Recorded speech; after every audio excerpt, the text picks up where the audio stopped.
आदाब नाजरीन, मैं हूं आपके साथ अबू हुरैरा और आप देख रहे हैं बिग बुलेटिन। बिग बुलेटिन में आज हम बात करेंगे जम्मू कश्मीर में हुकूमत साजी को लेकर। महबूबा मुफ्ती ने आज वजीर आजम नरेंद्र मोदी से मुलाकात की है।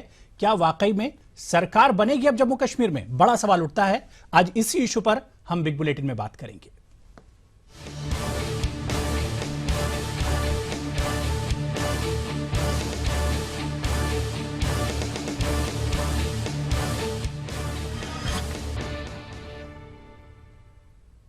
जी हां, जम्मू कश्मीर में हुकूमत साजी को लेकर एक बार फिर हलचल तेज हो गई है। पीडीपी सदर महबूबा मुफ्ती ने आज दिल्ली में वजीर आजम नरेंद्र मोदी से मुलाकात की और बीजेपी पीडीपी इत्तिहाद समेत तमाम इश्यूज पर बातचीत की। वजीर आजम से मुलाकात के बाद महबूबा मुफ्ती ने कहा कि मुलाकात अच्छी और मुस्बत रही। वाज़ेह है कि पिछले एक हफ्ते में महबूबा मुफ्ती दिल्ली का 2 बार दौरा कर चुकी हैं। इससे पहले महबूबा मुफ्ती ने बीजेपी सदर अमित शाह से भी मुलाकात की थी, लेकिन उस मुलाकात में बात नहीं बनी थी।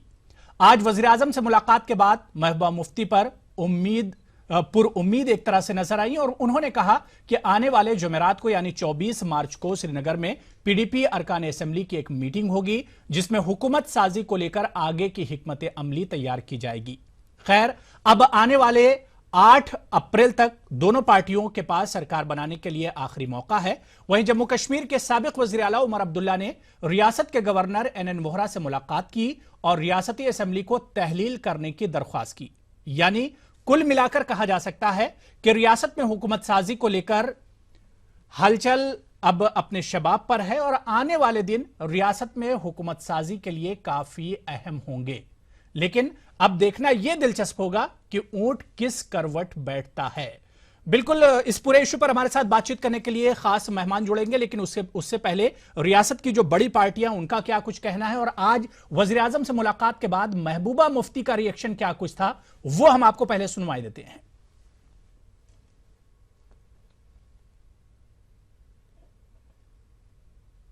प्राइम मिनिस्टर के साथ बहुत ही पॉजिटिव हमारी आज की मीटिंग रही।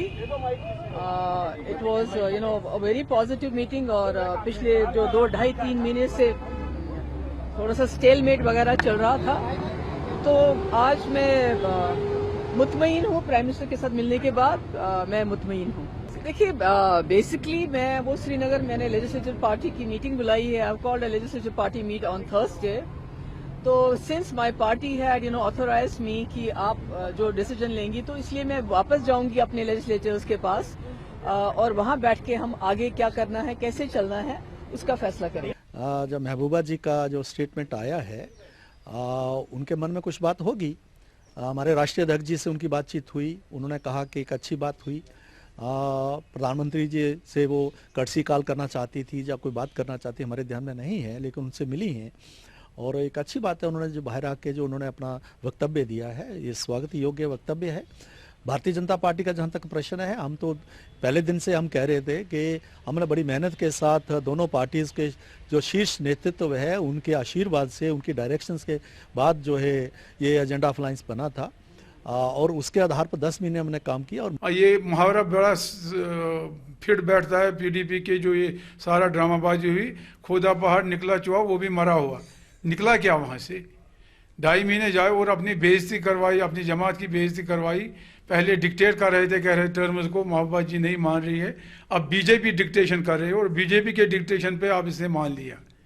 और क्योंकि उनके अंदरूनी पार्टी में भी प्रॉब्लम्स हैं, इसलिए इनको ये चीज़ें माननी पड़ी। मुझे तो एक ड्रामा दिखा और इस ड्रामा के बाद ड्रॉप सीन जो है वही हुआ जो पहले था। अगर कुछ फर्क होता, अगर कुछ मिला होता, स्टेट को कुछ मिला होता, कश्मीर वैली को कुछ मिला होता, मगर मुझको तो दिखता है कि ये 25 पैसे कम पर ही काम करना शुरू कर दिया।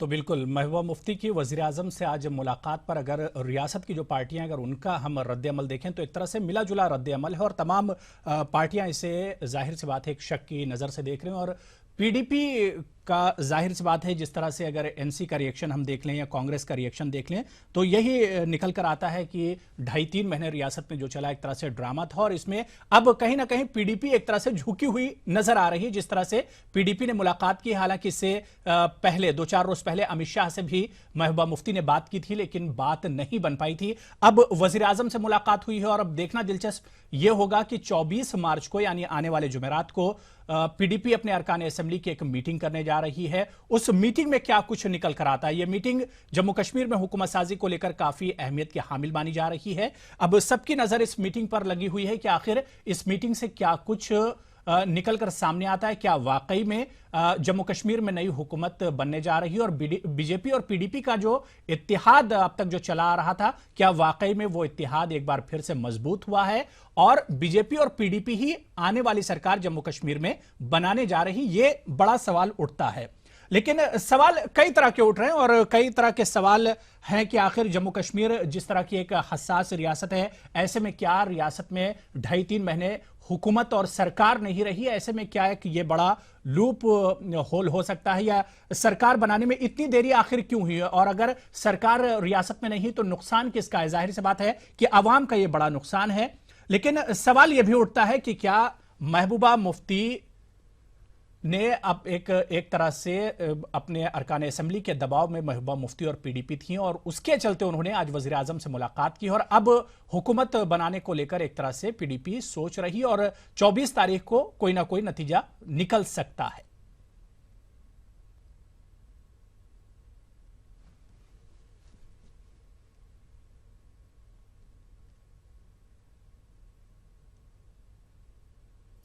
तो चलिए इस पूरे इशू पर बातचीत करने के लिए हमारे साथ खास मेहमान जुड़ गए हैं। बहुत जल्दी अपने मेहमानों का हम आपसे तारुफ करा दें। हमारे साथ शमून कासमी जी बीजेपी लीडर हैं, दिल्ली से जुड़े हुए हैं। इसके अलावा सियासी तज्जिया निगार राना हरिश्चंद्र जी हमारे साथ जुड़े हुए हैं, हमारे सियासी तज्जिया निगार हैं। इसके अलावा भी खास मेहमान जुड़ेंगे, एनसी लीडर जुड़ेंगे और कुछ और सीनियर सहाफी हमारे साथ जुड़ेंगे इस पूरे इशू पर बातचीत करने के लिए। अपने दोनों खास मेहमानों का इस खास प्रोग्राम में खैर मकदम करते हैं। शमून कासमी जी, क्या वाकई में आज महबूबा मुफ्ती की वजीर आजम से मुलाकात हुई है, बात क्या बन गई है? शमून कासमी जी। नहीं, देखिए, जमहूरी निज़ाम के अंदर ये गुफ्तगू का सिलसिला और एक दूसरे से तबादला ख्याल ये ज़रूरी होता है। और क्योंकि मुफ्ती सईद साहब एक बड़े लीडर थे और महबूबा मुफ्ती उनकी ज़ाहिर है उनका एक वालिहाना और एक जज्बाती रिश्ता उनसे था, वो उनके वालिद थे और इसमें ताख़िर हुई तो इसे ये बिल्कुल नहीं समझना चाहिए कि दोनों पार्टियों में कहीं कोई खटास आया है। और बल्कि मैं ये समझता हूं कि इसमें यकीनी तौर से ताख़िर तो हुई है, नहीं, मगर ताख़िर के पीछे भी ये है कि जी, हकीकत को मत छुपाइए, खटास तो कहीं ना कहीं थी। 2.5-3 महीने का जो वक्फा बीच में हुआ है, खटास तो कहीं थी, हकीकत मत छुपाइए। अब ये बताइए क्या वाकई में आज की मुलाकात से बात बन गई? ये सियासी चीज़ें ऐसी होती हैं अबू हुरैरा जी कि आप भी समझते हैं कि आप एक एज ए सहाफ़ी के अगर समझेंगे कि आप भी इन बातों को बहुत अच्छी तरह से समझ सकते हैं। मैं ये बात ज़रूर कह सकता हूँ कि सियासी तौर से हर आदमी नफ़ा और नुकसान को ज़रूर देखता है और मगर ये दोनों पार्टियों के लिए ज़रूरी था कि जो आवाम की हमारे तय जो तवक्कुआत हैं उन तवक्कुआत पर पूरा उतरना चाहिए। उतरने के लिए ज़रूरी है कि एक अच्छी हुकूमत होनी चाहिए और उस हुकूमत ने जो काम किया है वो अवाम के दिलों में पहुंचने की कोशिश की है। आने वाले 2-4-5 दिनों में नई हुकूमत बनने जा रही है बीजेपी और पीडीपी के जम्मू कश्मीर में। बिल्कुल हमें पूरी उम्मीद है कि अवाम को एक ऐसी हुकूमत मिलेगी जो उनके मसाइल को हल करने के लिए आमादा हर वक्त तैयार रहेगी। ऐसी हुकूमत बननी भी चाहिए और महबूबा मुफ्ती ने आज जो रोल अदा किया है वो बहुत पॉजिटिव है, इसके लिए हम उनका इस्तकबाल करना चाहिए। ठीक है, राना साहब, आपको क्या लगता है कि वाकई में सरकार बनने जा रही जम्मू कश्मीर में जिस तरह से पुरुम्मीद आज नजर आई महबूबा मुफ्ती वज़ीर आज़म से मिलने के बाद? आपने ये सही कहा कि इस मामले में हुकूमत साजी के इस काम में बहुत ताख़ीर हो चुकी है, लेकिन देर आए दुरुस्त आयद। बात दरअसल ये है कि चूंकि ये पीडीपी और बीजेपी दोनों पे ये जिम्मेदारी आयद होती है कि जिस तरह का मैंडेट इन दोनों पार्टियों को दोनों खित्तों की रिप्रेजेंटेशन मिली है उसमें इसके सिवाय कोई चारा ही नहीं है कि दोनों को हाथ मिलाना है और दोनों को हुकूमत चलाना है। अवामी मसाइल इतने ज़्यादा हैं कि लोग रोज़ बरोज़ अपने रोज़मर्रा के कामों के लिए इधर उधर भटकते फिरते हैं। अब ये चुने हुए नुमाइंदे जो हैं इनका ये काम होता है कि आप चुने हुए नुमाइंदों के पास जाते हैं, अपने मसाइल से उन्हें आगाह करते हैं और वो उन मसाइल को हल करने के लिए कोई ना कोई कदम उठाते हैं। तो जब सरकार ही नहीं है, जब वो अवामी नुमाइंदे असेंबली काम ही नहीं कर रही है, तो वो दरअसल लोग कहाँ जाएं, आखिर लोग कहाँ जाएं? तो इसलिए ये हुकूमत अगर नहीं तो नुकसान अवाम का ही है, कुल मिलाकर। बहुत ज्यादा नुकसान अवाम का है, अवाम परेशान हाल हैं और ये अवामी नुमाइंदों पे ये जिम्मेदारी आयद होती है कि वो जल्द से जल्द फैसला करें और लोगों को राहत पहुंचाए। राणा साहब, एक चीज और, आज जब महबूबा मुफ्ती वजीर आजम से मुलाकात करके वापस निकली और मीडिया से बात कर रही थी, तो उनके हाव भाव से और चेहरे से लग रहा था कि 2.5 महीने और 3 महीने जिस चीज के लिए उन्होंने इंतजार किया, लग रहा है वो चीज मिल गई है। वजीर आजम की तरफ से एश्योरेंस मिला है कि नहीं भाई, तमाम जो एजेंडा ऑफ अलायंस है उस पर बातचीत होगी और तमाम जो उम्मीदें हैं वो पूरी की जाएंगी। आपको क्या लगता है? देखिए अबू हुरैरा, जब इत्तेहाद बनता है या कोलिशन जब गवर्नमेंट बनती है तो उसमें ऐसा होता है कि कुछ मुतनाज़े उमूर ऐसे होते हैं या मुतनाज़े मसाइल ऐसे होते हैं जिन्हें आपको दरकिनार करना होता है, उन्हें एक तरफ करना होता है, साइड लाइन करना होता है और फिर एक कॉमन मिनिमम प्रोग्राम बनता है, कम अज़ कम मुश्तरका प्रोग्राम बनता है, उस पर अमल किया जाता है, उसका एक बाकायदा एक चार्ट बनता है, एक बाकायदा प्रोग्राम बनता है, उस प्रोग्राम को लेके आगे बढ़ना होता है।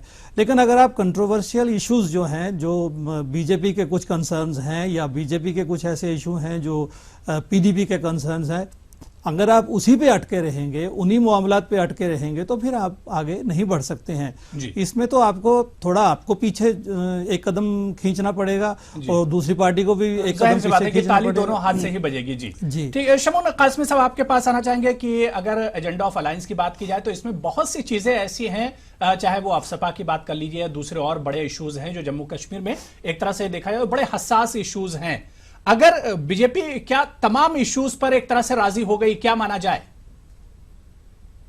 नहीं, देखिए आप को इसका बिल्कुल इस पे आपको पॉजिटिव होना चाहिए कि दोनों पार्टियां अलग अलग जबकि दोनों के एजेंडे हैं, उसके बावजूद जो मिनिमम हमारे कॉमन मिनिमम प्रोग्राम है उसमें कहीं कोई बाधा नहीं है और आवाम की जो खिदमत का जो जज्बा दोनों पार्टियों के अंदर है वो दोनों अपने उसकी तरफ गामजन है। और मैं ये समझता हूं कि इसमें अगर आपने पिछली हुकूमत को आप देखते हैं तो उसमें भी कहीं ऐसी इख्तलाफी चीज़ें नज़र नहीं आती हैं और आइंदा क्योंकि महबूबा मुफ्ती आज जिस तरह से वज़ीर आज़म ने उन्हें यकीन दहानी कराई है और उनके ऊपर जो शफकत का हाथ रखा है और उन्होंने कहा कि हमने जो आवाम से वादे किए हैं उन्हें हम पूरा करेंगे, तो लोगों को इससे उम्मीद रहना चाहिए कि ये सरकार अच्छा काम करेगी और कोई ऐसी रुकावटें नहीं आएंगी कि जिससे वहाँ के आवाम को नुकसान पहुँचे। बिल्कुल। चलिए यहाँ पर छोटा सा ब्रेक ले लेते हैं। दोनों खास मेहमान हमारे साथ जुड़े हुए हैं और उम्मीद करते हैं कि जुनैद मत्तू और इसके अलावा दूसरे जो मेहमान हैं वो भी हमारे साथ जुड़ेंगे और जम्मू कश्मीर में हुकूमत साजी को लेकर जो तात्तुल है, छोटे से ब्रेक के बाद इसी इशू पर लौटेंगे।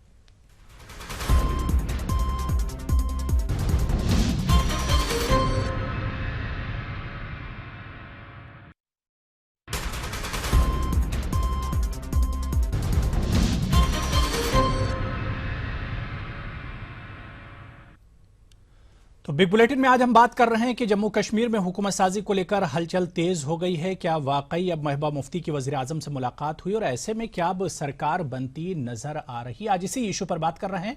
हमारे साथ दो खास मेहमान पहले से जुड़े हुए हैं और दो खास मेहमान ब्रेक पर जाने के बाद अब हमारे साथ जुड़ रहे हैं। अपने मेहमानों का हम आपसे तारुफ करा दें। हमारे साथ श्रीनगर से नेशनल कॉन्फ्रेंस के तर्जुमान जुनैद मत्तू जी जुड़ गए हैं। इसके अलावा सीनियर सहाफी नूरुल कमरैन जो श्रीनगर से हैं वो भी हमारे साथ जुड़ गए हैं। अपने दोनों खास मेहमानों का इस खास प्रोग्राम में खैर मकदम करते हैं। जुनैद मत्तू, क्योंकि अब ब्रेक के बाद वक्त बहुत कम बचा है, सबसे पहले महबूबा मुफ्ती की मोदी से मुलाकात हुई है, क्या लगता है वाकई में अब हुकूमत बनने जा रही है, नई हुकूमत आप लोगों को मिलने जा रही है?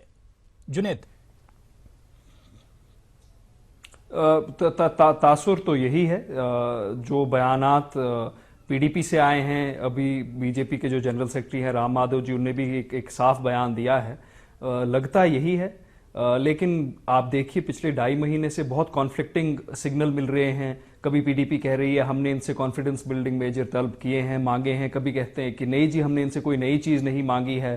तो अब सवाल यही है कि अगर आप पुराने ही जो अरेंजमेंट थी उस पर आप सरकार बनाने के लिए तैयार हैं, मुतमईन हैं, तो आप 2.5 महीने से क्या कर रहे थे? 2.5 महीने आपने कहा कि हमने इनसे कोई नए इक़दामात मांगे हैं, हमने नए कॉन्फिडेंस बिल्डिंग मेजर मांगे हैं, पावर प्रोजेक्ट मांगे हैं, AFSP रेवोकेशन की बात एक तासुर बना था वो भी मांगा जा रहा है। लेकिन अब देखने में आया है कि महबूबा मुफ्ती जी दिल्ली गई हैं और उनने ये साफ किया है कि पुरानी जो अरेंजमेंट थी उस पर मैं चीफ मिनिस्टर बनने के लिए तैयार हूं। लेकिन हाँ, आपका जो पहला सवाल है उसका जवाब देते हुए लगता यही है कि पीडीपी और बीजेपी ने सरकार बनाने की जो सारी फॉर्मेलिटीज हैं जुनैद, आपके कहने का मतलब यह है कि पीडीपी ने इन 2.5-3 महीनों में कुछ हासिल नहीं किया है, जिस वजह से वो हुकूमत बनाने के लिए तैयार नहीं थी, वो चीज उसने एक तरह से अचीव नहीं की। देखिए, दो चीजें मैं बताना चाहूंगा। पहले तो इन 2-2.5 महीने हम ये पूछते रहे, अवाम पूछती रही पीडीपी से कि अगर आपने कोई डिमांड्स की हैं तो आपकी डिमांड्स क्या हैं, ताकि आप हमें ये बताएं, ताकि हम कल ये मेजर कर सके कि आप वो डिमांड्स लाने में सक्सेसफुल रहे, कामयाब रहे या नहीं, नाकाम हो गए। उनने 2.5 महीने ये नहीं बताया। एक लीडर उनका मुजफ्फर बेग साहब उनके कहते थे हमने कुछ नहीं मांगा है। महबूबा जी कहती थी जब तक सीबीएम नहीं मिलेंगे मैं पावर की भूखी नहीं हूं, आई विल स्टैंड अलोन, मैं गवर्नमेंट नहीं बनाऊंगी, मैं सीएम बनने का कोई शौक नहीं है मुझे। अब 2.5 महीने हुए हैं, स्टेट गवर्नर्स रूल में गया है और पीडीपी अब गवर्नमेंट बनाने के लिए तैयार है और कोई नए इकदाम दिल्ली से नहीं आए हैं, कोई कॉन्फिडेंस बिल्डिंग मेजर नहीं आया है। तो ये साफ बात है कि ये 2.5 महीने का एक पोस्चरिंग थी, साफ एक सियासी नाटक था जो आज खत्म हुआ है, जब महबूबा जी ने ये इस चीज का एहसास उनको हुआ है कि शायद अगर मैं सरकार बीजेपी के साथ ना बनाऊं, मेरी तंजीम की जो एक शिनाख्त है, उसकी जो एग्जिस्टेंस है, बुनियाद है, वो खतरे में आ रही है, क्योंकि मेरे जो एमएलए हजरात हैं उनने खुली बगावत कर दी है। बिल्कुल ठीक है। इस बीच हमारे साथ सीनियर साफी नूरुल कमरैन साहब भी श्रीनगर से जुड़ गए हैं। नूरुल कमरैन साहब, अगर देखा जाए 2.5 महीने के बाद महबूबा मुफ्ती की वजीर आजम नरेंद्र मोदी से मुलाकात हुई है, आपको क्या लगता है कि वाकई में पीडीपी ने वो तमाम चीजें अचीव कर ली हैं, तमाम बातों पर यकीन दहानी वजीर आजम ने आज करा दी है कि जो एजेंडा ऑफ अलायंस में जो चीजें तय थी वो तमाम चीज मरकज से एक तरह से जम्मू कश्मीर रियासत को दी जाएंगी? क्या आपको लगता है क्या कुछ हासिल किया पीडीपी ने इस दौरान? देखिए, उन्होंने कुछ हासिल किया या नहीं किया ये कबल वक्त बताना होगा जी। अलबत्ता एक चीज है कि हुकूमत साजी की पहल शुरू हो गई है, रोशन इम्कान है कि एक मिलीजुली सरकार बनेगी बीजेपी और पीडीपी के दरमियान। उनके रास्ते हमेशा बहाल ही रहे, उन्होंने कभी ये नहीं कहा कि हमारी कोलिशन टूट गई है। और जहां तक महबूबा जी का सवाल है, उन्होंने जो वजीर आजम से मुलाकात की, मुलाकात के बाद उन्होंने खुद बोला कि ये मुलाकात काफी मुस्बत रही, लेकिन उसके पीछे जो महरिकात थे वो थे कि दरूनी खाना जो पीडीपी में एक हंगामा था, कुछ एमएलए हजरात का एक बगावत का खदशा था, और महबूबा जी की जो एवोल्यूशन है एज लीडर इन पीडीपी, वो अभी एक नेसेंट स्टेज पे है। महबूबा जी को ये प्रूव करना है कि क्या वो एक मोम की गुड़िया है या एक खातून आहन है।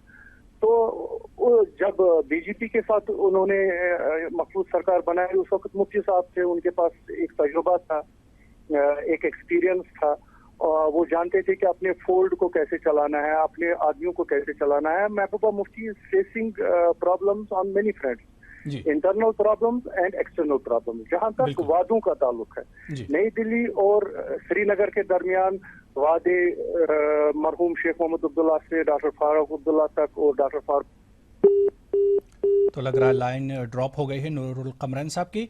शमून कासमी जी, आपके पास आना चाहेंगे। एक मीडिया में एक खबर चल रही थी कि भाई बीजेपी एक तरह से जम्मू कश्मीर में हुकूमत बनाने के लिए पीडीपी के सामने झुकेगी नहीं। अब दोनों के एक तरह से रास्ते बहाल हो रहे हैं, ताल्लुकात बहाल हो रहे हैं, ऐसे में कौन किसके सामने झुकता हुआ नजर आ रहा है? शमून कासमी जी, क्या बीजेपी वाकई में झुकी है? देखिए, नहीं, देखिए, इसमें इसे झुकने के लफ्ज से आप झुकने का लफ्ज जो है ये ताबीर ना करें जी, बल्कि दो सियासी पार्टियां हैं।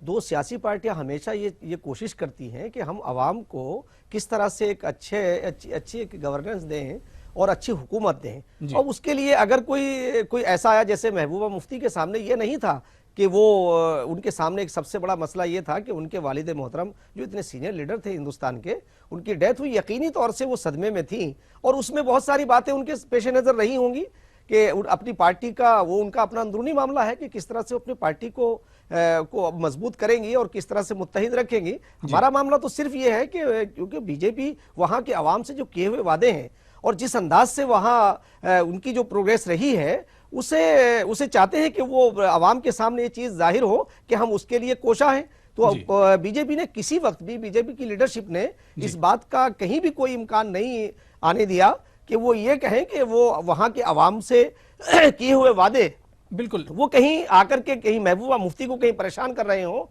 ऐसा कहीं भी उन्होंने एक बड़े भाई की तरह से बड़प्पन दिखाया। और वजीर आजम ने आज भी वजीर आजम ने उसी अंदाज का मुजाहरा किया है।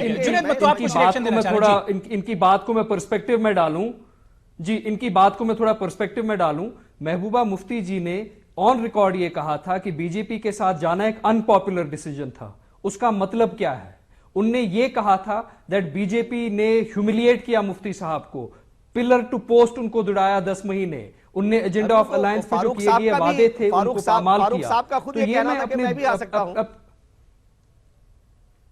जुनैद फारूक साहब ने खुद ये कहा था कि मैं भी उसका जवाब भी दूंगा, पहले मैं इसका जवाब दे दूं।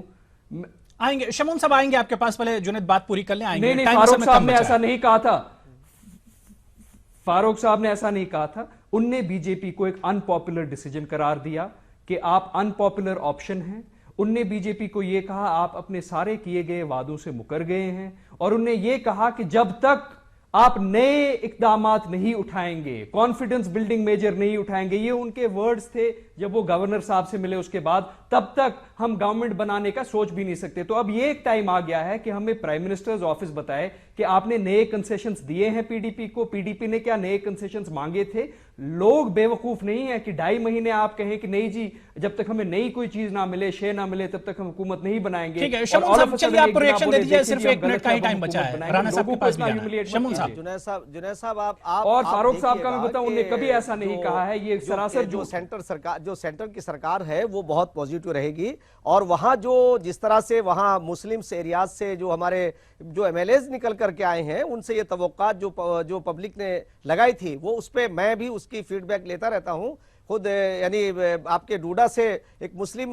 अक्सरियती इलाके से वो निकल करके आए, तो उन्होंने कभी भी कोई ऐसी रुकावटें पैदा करने की कोशिश नहीं की। और वजीर आजम ने जिस तरह से एक आज भी उन्होंने मुजाहरा किया है, और कि हम अब शफकत का जो उन्होंने वो किया, उन्होंने सारी बातों को किसी बात को आने नहीं दिया कि आपने क्या कहा। यकीनी तौर से उन्होंने कुछ कहा होगा, क्योंकि सियासी नफा और नुकसान भी देखते हैं, जैसे आप भी, आपकी पार्टी भी इसीलिए बात कर रही है। चलिए ठीक है, अब वक्त कम बचा है, राणा साहब के पास चले जाते हैं और वाइंड अप वहीं से कर लेंगे। राणा साहब, क्या लगता है कि अपोजिशन पार्टियों का अगर हम सुनते हैं, जुनैद ने भी अभी कहा कि एक तरह से सियासी नाटक था, सियासी ड्रामा था, जो अब एक तरह से खत्म होता नजर आ रहा है, आप कैसे देखते हैं इसे? वाइंड अप करेंगे इसके बाद। देखिए, गुज़श्ता 2 महीनों के अंदर जो भी डेवलपमेंट्स हुई हैं, उसके हिसाब से सवालात तो उठेंगे, और सवालात उठने भी चाहिए, और उठ रहे हैं सवालात। लेकिन अब मेरा मानना यह है कि इन सब तमाम सवालात को आप एक तरफ रख दीजिए और आगे की सोचिए, मुस्तकबिल का सोचिए, क्योंकि इन सवालात को बार बार उठाने से तो कोई हल नहीं निकलेगा। आवाम जो है उन्हें एक अच्छी सरकार चाहिए, और वो सरकार जो है बीजेपी और पीडीपी दोनों बनाने जा रही हैं, और दोनों रीजन्स की जो एक्सपेक्टेशंस हैं, दोनों रीजन्स के लोगों के जो तवक्कुआत हैं, उन पे पूरा उतरना है। इस पे आगे कैसे अमल किया जाए, इस पे आगे कैसे बढ़ा जाए, इस बारे में ज़्यादा सोचना चाहिए। अब पुरानी बातों को लेकर अगर बैठेंगे तो उसका कोई हल नहीं निकलेगा, सिर्फ इल्ज़ाम और जवाबी इल्ज़ामात ही लगते रहेंगे, उसका कोई नतीजा बिल्कुल जाहिर सी बात है कि आवाम की जो उम्मीदें हैं, जो तवक्कुआत हैं, उस पर खरा उतरने की जरूरत है। और अब देखना है, दिलचस्प होगा कि 24 तारीख को पीडीपी के अरकान असेंबली की मीटिंग है, उसमें क्या कुछ निकल कर सामने आता है, क्योंकि हुकूमत साजी के लिए यह मीटिंग काफी अहमियत की हामिल है। बिग बुलेटिन में शामिल होने के लिए तमाम मेहमानों का बहुत बहुत शुक्रिया। बिग बुलेटिन में आज फिलहाल इतना ही। आदाब।